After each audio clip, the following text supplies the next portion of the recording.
A medida que va avanzando este ciclo, digo, yo encuentro nuevos perfiles y creo que uno tiene que ver con la diversidad del entrevistador, naturalmente, ¿no? Digo, la solidez de la presidenta a la hora de responder también es lógico, no varía, pero sí varía la forma en que se va desarrollando la entrevista. Ricardo Aronskin, ¿cómo has visto esto? Bueno, la verdad que la presidenta planteó varias cosas. Yo quisiera decir dos o tres solamente que me parecieron muy significativas. Primero, me parece excelente que la presidenta de la Nación tenga una percepción desde el poder y lo diga, que hay factores antidemocráticos fuertes en la Argentina moviéndose, más allá si se llaman círculo rojo o círculo verde. La sensación que hay en la Argentina, factores económicos, factores políticos que conspiran contra la democracia, cuando estamos cumpliendo 30 años de democracia, es muy importante que el presidente lo diga. Justo hace muy poquito se cumplieron 40 años del golpe en Chile, y aquí mismo en el programa se planteó una polémica muy interesante. Sobre esa polémica digo, el gobierno democrático tiene la obligación de defender la democracia. No puede estar inerme, no puede quedarse inmóvil, no tiene que ocultar que hay factores antidemocráticos que están conspirando y están tratando. Digo, entre otras cosas tenemos en este momento sectores agropecuarios que están reteniendo una masa muy importante de exportaciones y por lo tanto de divisas que no están entrando a las reservas del Banco Central. También Cristina señala el tema del cepo. El cepo en realidad no es cepo, tiene otro nombre. La verdad que es un hallazgo discursivo de la derecha argentina, llamarlo cepo, porque da una sensación parecida a la esclavitud, a la Asamblea del año 13. La verdad que eso tiene que ver con la anomia característica de la clase dominante argentina, que no soporta ningún tipo de regulación o restricción, que se puso no para todo tipo de transacción, sino para específicamente una transacción que posibilitó históricamente, desde Martínez de Oz para acá, la fuga de capitales de la Argentina, es decir, el vaciamiento patrimonial de la Argentina. Entonces, cuando un gobierno democrático toma una medida de regulación, de control, de restricción a una típica operación de fuga de capitales, lo llaman el cepo. Es muy llamativo eso y está muy bien que la presidenta en ese punto también señale una serie de problemas. Y el otro punto que a mí me parece muy interesante es en sí la entrevista, ¿no? Digamos, que tiene que ver con que se pueda escuchar la voz de la presidenta de la Nación y de un sector político que está sometido a un grado de censura muy impresionante en buena parte del país. Esto quiere decir, conozco, tengo amigos, tengo familiares en distintos lugares del país a los que no les llega ningún tipo de información seria sobre lo que pasa en la Argentina. Absolutamente. Y sabes que Ricardo iba a decir también, tiene un carácter didáctico siempre la respuesta de la presidenta, ¿no? Edgardo Moca. Sí, a mí me parece muy buena la idea de este ciclo de reportajes y me parece que se va enfilando en una dirección que me parece todavía más interesante, que es una apertura a una diversidad y al espacio de las preguntas que la sociedad se hace y que generalmente son respondidas de modo hegemónico, son respondidas con tapas, con abusos de archivos mal superpuestos, ¿no? Esta idea de la relación del kirchnerismo o de los Kirchner con Menem, toda esta adulteración, cualquiera que quiera contar una historia de una persona y que lo quiera destruir sobre la base de escenas fragmentarias y sin conexión entre sí, lo puede hacer.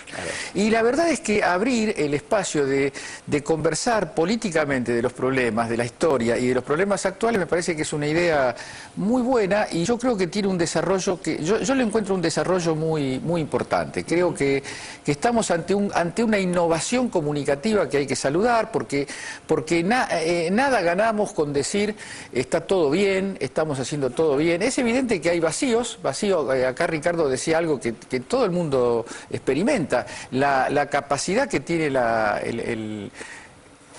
los medios de comunicación dominantes para tapar, para amurallar una verdad absoluta que es la que ellos venden y para tapar todo signo de diversidad. Entonces me parece que es un recurso que no creo que sea el único. Yo más de una vez dije, la propia TV pública tiene que tener espacios de otra calidad y de otra amplitud para meter debates políticos que deben ser resueltos y no en los estudios del multimedio donde ya la propia puesta en escena está marcando una inclinación y un sesgo antidemocrático, no ya contra el gobierno sino contra la democracia, ¿no? Es notable ver cómo se vienen naturalizando esos conceptos. Lo de cepo es tan natural. Creo que Jorge Rial no tuvo jamás la intención de ser ofensivo o capcioso, pero la presidenta tuvo que explicarle esto. Sandra Russo. Sí, está totalmente naturalizado. Ojalá que siga este ciclo más allá de octubre, que quede como canal permanente, ¿no? Como para escuchar a través de distintos interlocutores la voz de la presidenta. Yo quería hablar un poco de las calzas. Porque si bien la presidenta dice que se habló de las calzas, de las polémicas calzas o de las provocadoras calzas para tapar otra cosa, en realidad esa es la estructura general, el marco general dentro de la comunicación en el que se inserta su figura. Todo el tiempo se están marcando, para no hablar de otra cosa, me parece, cuestiones que tienen que ver con cierto rasgo de la femineidad, ¿no? Con las carteras, con el maquillaje, con las calzas. A mí hay algo que me parece, ayer hice una editorial sobre este tema en la radio, y es algo que había trabajado un poco en el libro, comparando la figura de la presidenta argentina con otras mujeres en el poder, porque lo que me parece que sobre lo que falta pensar, lo que falta, incluso faltan interlocutores para pensar qué pasa con un cuerpo femenino en el poder. Es un tema que todavía me parece que está un poco inexplorado.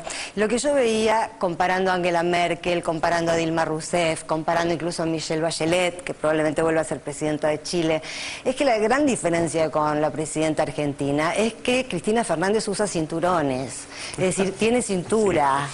El ropaje del poder para las mujeres, y uno puede ver las fotos de familia del G20, etcétera, son cuerpos asexuados con trajecitos rectos, donde el talle no existe. Y me parece que eso es una marca de la presidenta muy peronista, por otro lado, que esa es una expresión de la feminidad peronista que yo celebro.